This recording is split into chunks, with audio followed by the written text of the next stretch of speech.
Bom dia, pessoal, tudo bem? Aproveitem a última oportunidade que vocês têm de me ver com esse cabelo maravilhoso, porque eu vou cortar ele daqui a pouco, se tudo der certo. É, Hoje a gente vai ser aquele cara que fala mal dos caras que falam mal. Não tem? Aquele povo que fica falando mal de quem fala mal de todo mundo. No vídeo anterior, vocês me recomendaram esse livro Sapiens, e aí eu descobri que o e-book dele custa R$ 34, mas a USP disponibilizou e ele está em domínio público. Olha que maravilha. E aí, de grátis, na faixa, mais barato que um pacote econômico, porque foi de graça. Eu peguei esse livro aqui e vocês estão todos falando muito de Big Brother. E eu quero ler com vocês um pedaço. Isso daqui é quase uma leitura com pitaco, né? Veja, isso daqui a gente está falando do nosso desenvolvimento, né? do nosso surgimento, como que os sapiens eles venceram a corrida e deixaram os outros para trás. Então veja, os neandertais e os homo sapiens arcaicos provavelmente também tiveram dificuldade de falar mal pelas costas um do outro. Uma habilidade muito difamada que, na verdade, é essencial para a cooperação em grande grupo. As novas habilidades linguísticas que os sapiens modernos adquiriram há cerca de 70 mil anos, permitiram que eles fofocassem por horas a fio, graças a informações precisas sobre quem era digno de confiança. Pequenos grupos puderam se expandir para bandos maiores e os sapiens puderam desenvolver tipos de cooperação mais sólidos e mais sofisticados. À medida que os nossos neurônios aumentavam, as nossas sinapses aumentavam, a gente se tornou mais inteligente e a gente conseguiu articular coisas mais complexas, porque anteriormente você tinha grupos macacos que gritavam cuidado um leão e davam um berro cuidado uma águia, e aí quando você gravava aquilo e reproduzia, quando você reproduzia o berro do leão, eles subiam na árvore, e o da águia eles olhavam para cima. Então você já tem palavras no meio dos primatas, você já tem palavras, só que de palavras e de expressões simples para construções mais complexas, né, com sujeito, verbo, objeto, advérbio, a coisa é muito mais complexa, e essa articulação do Homo sapiens colocou ele à frente dos outros, porque ele podia falar não só olha uma águia, olha um leão, mas ele poderia dizer, olha, tem um leão na frente de um grupo de bisões e a gente pode ir por trás ali para ver o que a gente consegue. A gente pode desviar de um, ou então a gente mata o leão todo mundo junto e depois divide os bisões, ou então a gente escapa e tenta atrair um bisão para cá. Estratégias mais complexas, elas exigiram maior articulação, e aí os grupos mais unidos foram aqueles que conseguiam trocar mais informação entre eles, não só sobre leões e águias, mas sobre outros macacos, outros primatas do grupo em si. Olha que fantástico isso. E continua a leitura. A teoria da fofoca pode parecer uma piada, mas vários estudos corroboram. Ainda hoje, a maior parte da comunicação humana, ou seja, forma de e-mails, telefonemas e colunas nos jornais, é fofoca. Olha que coisa, olha que coisa. Então, é natural para nós que é como se nossa linguagem tivesse evoluído exatamente com esse propósito.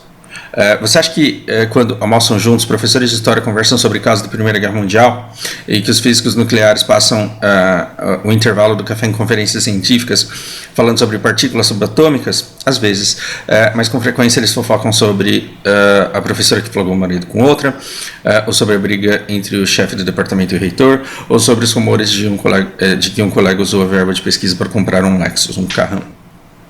A fofoca normalmente gira em torno de comportamentos inadequados. Olha que interessante, né? A gente fazer fofoca geralmente é falar mal do outro, e quer dizer, o cara pisa na bola, o cara dá mancada, o cara faz coisas erradas. E isso, no fim das contas, é uma forma que a gente tem de se proteger, de recriminar esse tipo de comportamento e de evitar que ele aconteça, de deixar as pessoas com medo de que comecem a falar mal delas. Isso é um controle do comportamento do grupo. Onde a gente estava? Os que fomentam os rumores são o quarto poder original, jornalistas que informam a sociedade sobre trapaceiros, aproveitadores e desse modo a protegem. Sim, a mídia, ela deveria principalmente nos dar informação, ela não deveria tirar conclusões por nós. Então, o ideal é que você dissesse, olha, teve um gasto excessivo aqui e tá faltando um gasto aqui. E isso deveria ser a notícia. Mas não, quando você assiste uma notícia, você vê fulano, desgraçado, corrupto, ladrão, foi lá e tentou manchar a imagem do nosso querido líder que se esforça e que é um homem bom. Então, e a notícia ela entra em segundo plano. Parece que a notícia ela entra só como uma forma de manter o meu hábito de recriminar a oposição e de enaltecer a situação. Ou o contrário. Então você muda de jornal, só muda o espectro, mas as práticas elas são idênticas. Então, num país assim de baixíssima educação, de baixíssimo nível acadêmico, explora-se muito esse instinto primitivo que a gente tem de fazer fofoca, de falar mal do outro, para quê? Para se indignar, para querer distância dele. E por que eu estou falando tudo isso? E por que eu acho importante tudo isso? Porque do mesmo jeito que eu tenho ranço de quem se acha intelectualmente superior porque é ateu, eu acho que isso não tem o menor cabimento, a pessoa se achar mais inteligente do que outra que tem uma fé porque ela não acredita em nada.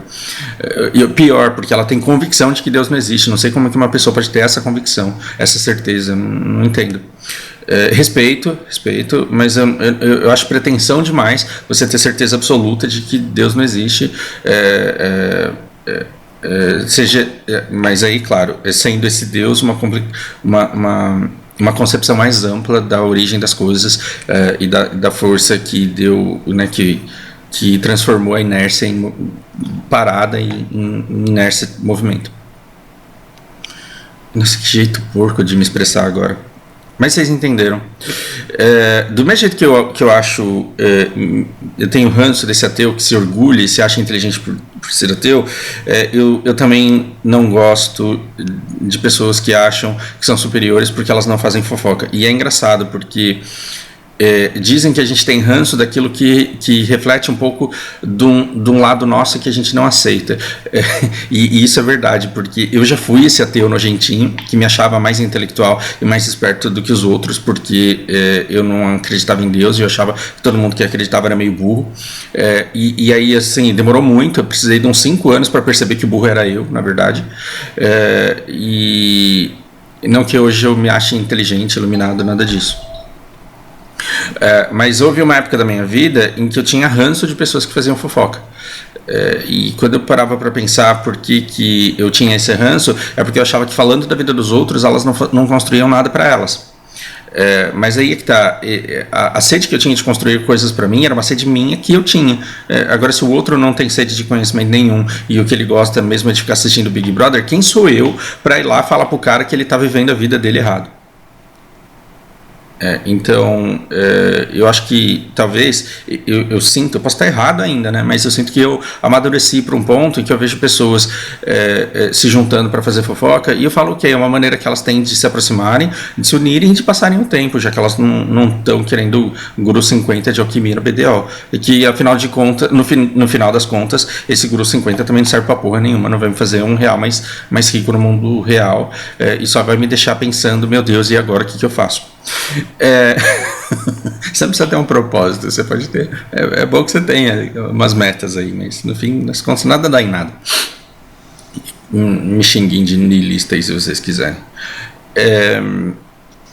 Você tem que estar se divertindo, né? Nesse processo. Para mim é uma delícia estar num ponto em que daqui 12% de XP eu vou bater um novo cap de maestria e vou começar a ganhar mais dinheirinhos por sintetização. E aí, assim, a gente... eu vejo comentários assim vorazes no sentido de quem perde tempo assistindo Big Brother.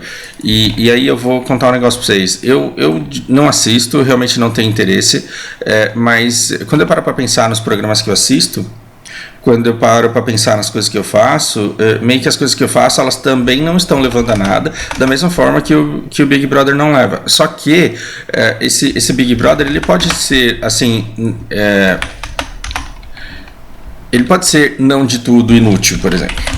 Esse Big Brother, ele pode ser, por exemplo, não de tudo inútil. E E grande parte daquilo que eu aprendi na vida, eu aprendi a partir da observação do comportamento humano. Lembra daquele segredinho meu que eu contei para vocês na live dos Zeus lá? Da observação das interações do comportamento humano. Eu tive uma época da minha vida em que eu olhava muito o que as pessoas falavam uma com as outras e como elas pensavam e como é que elas expressavam o que elas pensavam, a forma como elas nem sempre falavam a verdade, a forma que a gente demoniza muito o comportamento duas caras, ou então máscara social, ou então comportamento. A gente demoniza muitas coisas que a gente queria que fosse diferente, mas que não são, porque afinal de contas seres humanos são seres humanos e pessoas agem como pessoas, de forma imprevisível como pessoas são, e contraditórias como pessoas são. Então assistir o Big Brother pode te preparar para interações de grandes grupos que você talvez não tenha oportunidade de ter na sua casa, principalmente agora no contexto de pandemia. Mas vamos supor que a pandemia não estivesse rolando. Você tem um grupo de 20 pessoas com as quais você é obrigado a conviver? Talvez você não... Se você for um adolescente, um jovem adulto, talvez você não tenha. Se você entrou no mercado de trabalho sem nunca ter tido essa experiência, você pode estar passando uns perrengues desgraçados na vida corporativa. Porque você saiu de uma escola onde todo mundo adorava estar junto porque tinha metas em comum e tinha muito tempo livre para conversar abertamente sem conflito de interesse, e você entrou numa empresa onde todo mundo tem conflito de interesse com todo mundo, porque na verdade está todo mundo tentando não morrer afogado, está todo mundo tentando ser promovido, e o Big Brother, eu não, embora eu não conheça tanto, na minha cabeça ele coloca as pessoas na mesma situação de pressão que as pessoas na vida corporativa, porque no Big Brother o que você quer fazer ali é, primeiro, ganhar por causa de toda a grana, e segundo, você quer ser o cara legal. Você quer ser o cara legal porque você depende do público para votar em você. Ou seja, você depende das pessoas da casa e você depende de quem está assistindo para ser promovido. Na vida corporativa é idêntica. Você vai chegar lá e vai ter um monte de gente querendo sua vaga. Vai ter um monte de gente querendo te derrubar para você não tomar o lugar dela. Vai ter um monte de gente querendo prejudicar a sua imagem. Não porque te odeia, não porque a pessoa é má, mas porque ela está desesperada para não se afogar. Então, as pessoas sob pressão, elas se transformam em monstros. Pergunta pro Chuleta quem eu sou. De verdade. Porque quando colocado sob pressão, as pessoas se transformam, eu me transformo. E o Big Brother e a vida corporativa, ela coloca pessoas sob pressão em que elas têm que lidar com a frustração de perseguir eternamente uma meta que nunca vai ser alcançada. Porque por mais que você seja promovido, depois você vai querer ser promovido de novo. E o negócio nunca acaba. Não acaba, não adianta. Então... Quando você entra numa empresa, você percebe que as pessoas, por fraqueza, por desespero, por pressão, por imaturidade, elas são capazes de muitas coisas muito cruéis. Muito cruéis. A difamação da forma mais suja possível. E quando você assiste o Big Brother, você pode achar que você está desperdiçando tempo com um monte de gente que não vai te agregar em nada, mas essas pessoas podem te agregar uma coisa riquíssima, que é a interação entre elas. E aí você pode ver quem é a pessoa mais articulada dentro da casa, que consegue escapar das armadilhas, que consegue trabalhar uma boa imagem, que consegue angariar a aceitação do público, e que consegue sobreviver naquele meio. E você pode, claro, você tem que ver até onde você pode se submeter. Se o ganhador for a pior pessoa, né, a pessoa com a pior moral, você não precisa necessariamente se tornar a pessoa que você repudia só porque você acha que para vencer na vida você tem que ser daquele jeito. É claro que não, você pode ser fiel aos seus valores, mas você pode aprender a se defender dela, por exemplo. Percebe que o meu ponto aqui é: você não precisa ter vergonha de dizer que você gosta de assistir Big Brother. Você pode gostar, não tem problema nenhum. E o fato de você gostar de assistir Big Brother não significa que você não seja um exímio profissional na área que você escolheu. Você pode ser um puta programador e gostar de Big Brother. Você pode ser um puta chefe de RH e mesmo assim gostar de Big Brother. Porque você lida com pessoas e aí de repente você olha num fish tank lá, você olha num aquário, um monte de gente se comportando e você fala: puta que pariu, eu não preciso entrar no meio delas. Por quê? Porque no escritório eu tenho que intervir, eu tenho que fazer com que as pessoas não se matem, eu tenho que solucionar problemas. Quando eu chego em casa, eu vejo um monte de gente se matando e eu dou risada, porque não tem nada a ver com aquilo. Os caras podem se matar e eu tô aqui, assistindo de boa, relaxado. Você pode ser um profissional de RH e gostar de Big Brother, não tem problema nenhum com isso. Isso não significa que você não seja bom em outros campos. Se você não tem interesse, por exemplo, no meu caso, eu fico sabendo das coisas que o Fiuk fala, porque a Lari fica me mostrando os memes. E eu acho engraçado. Agora veja, o fato de eu não me interessar e estar jogando BDO e estar assistindo outras coisas e estar fazendo outras coisas não me torna uma pessoa melhor. E se eu ficasse criticando quem assiste Big Brother porque está usando o tempo para fazer uma coisa que é improdutiva, enquanto eu estou lendo Sapiens, grande bosta. Tudo bem, é uma informação valiosíssima, é interessantíssimo, mas o que isso muda a minha natureza comparado com a natureza de quem está assistindo Big Brother? Não tem nada. Não tem absolutamente nada. Então, se eu ficar falando com nojo de quem assiste isso, eu estou falando, na verdade, não sobre a pessoa, mas sobre a minha perspectiva, que tem alguma coisa meio de errado aqui. Eu sou uma pessoa que vê outros seres humanos como inerentemente inferiores a mim, e para mim não tem coisa mais nojenta do que isso. Para mim não existe coisa mais burra do que olhar para um outro e falar assim, né, eu sou muito melhor do que esse outro aí. Essa prepotência, essa arrogância demonstra uma falta de consciência da nossa pequenez, da nossa total pequenez, não importa quão rico e quão culto e quão maduro e quão experiente e quão especialista você seja. Então, na boa, quando você encontrar alguém que adora Big Brother, fala pra ela assim, você consegue me dizer as coisas mais fodas que aconteceram até agora? E deixa a pessoa falar por 5 minutos. No final de 5 minutos você fala, caralho, sei tudo que acontece no programa e não precisei assistir. Mas agora eu consigo conversar com as pessoas sobre o que acontece lá e fazer uma fofoca, porque afinal de contas isso aproxima pessoas. Que legal, que legal.